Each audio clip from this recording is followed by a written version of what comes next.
ষড়যন্ত্রের প্রশ্ন কেন আসবে?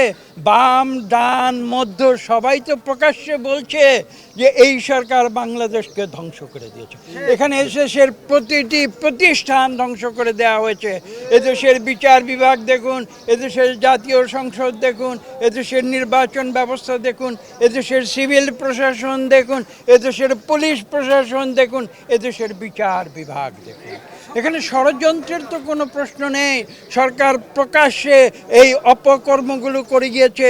বাংলাদেশের 18 কোটি মানুষ ডান বাম মধ্য সবাই মিলে প্রকাশ্যে বলছে যে বাংলাদেশে এই অবস্থা চলতে পারে না।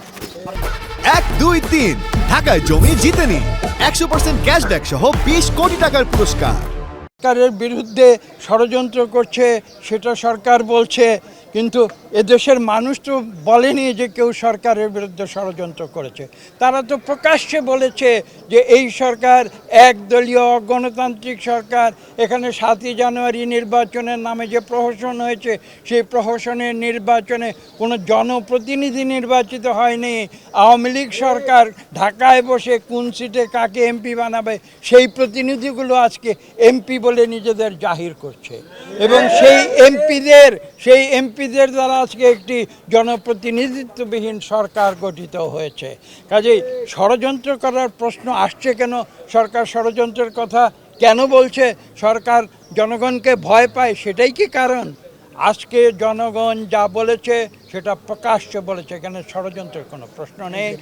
বাংলাদেশের মানুষ গণতন্ত্রের জন্য, স্বাধীনতার জন্য শত শত বছর ধরে আন্দোলন করেছে।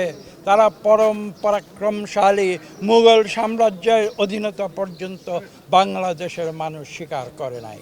তারা স্বাধীনতা প্রিয়, তারা স্বাধীনতার চেতনায় তারা চিরদিন তারা রাজপথে যে কোনো স্বৈরাচারী অত্যাচারী সরকারের বিরুদ্ধে আন্দোলন করে।